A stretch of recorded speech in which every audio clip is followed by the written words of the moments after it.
People assume a hardcore James Blunt fan looks a certain way. They're wrong. I'm Simon, I'm 50, bald, long grey beard, heavily tattooed, and recently introduced to the bonnet and side of a car whilst riding my Harley Davidson, which has unfortunately and incredibly sadly ended my 34 years as a biker. So whilst recovering from my injuries and learning exciting new things about pain, suffering and the NHS, I decided to turn a hobby of more than 20 years into a podcast about collecting James Blunt, which I decided to title rather unashamedly Simon Collects Blunt. It's a fortnightly podcast where I'll be irresponsibly analysing, in frankly unnecessary detail, every release of every single and every pressing of the albums that James has released, and I'll no doubt talk about every emotional ambush that James Blunt has ever unleashed on us. So you can expect chats about artwork, expect chats about lyrics, and expect a lot of heartbreak, all delivered by a man who looks like he should be reviewing death metal, or serving a 20-year stretch inside. I'm not kidding, I don't look like someone who should be in the first few rows of a James Blunt concert, but I can't hide my admiration for the bloke. James Blunt writes songs about feelings, and guess what? I have those too. Although, just to be transparent, I don't have quite as many feelings as I used to, specifically in my left wrist and my brand spanking new right shoulder. So why do this podcast? Well, I love James Blunt, and I'm not going to lie. His music's been a staple for me since very early in his career.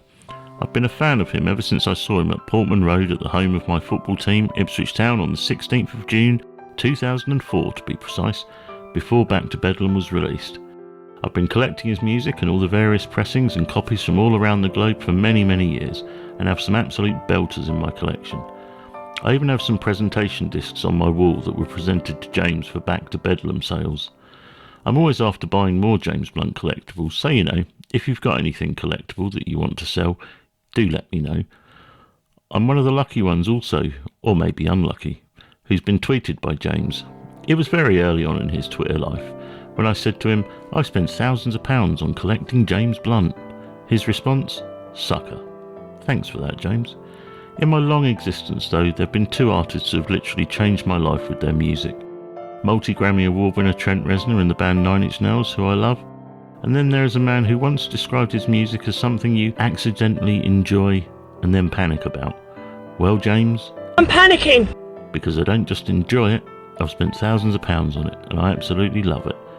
So if you're the same as me and love the music of James Blunt, welcome to this podcast. If you don't, give it time, we'll take it slowly, and you too will welcome James into your life, I guarantee. Even if it's just for his piss-taking tweets, which secretly you love anyway. So stay tuned for more, and frankly far too detailed James Blunt related chat over the coming weeks, months, and who knows, maybe years. I think last count I'm around 380 different James Blunt pressings, so there's always plenty to talk about. I'll see you in the next episode in a fortnight where we talk unashamedly at length about the single release High, where a beautiful dawn ends with it being hard to believe you remember me. And I hope if you can't remember me, you at least don't forget about this podcast. Simon Collects Blunt.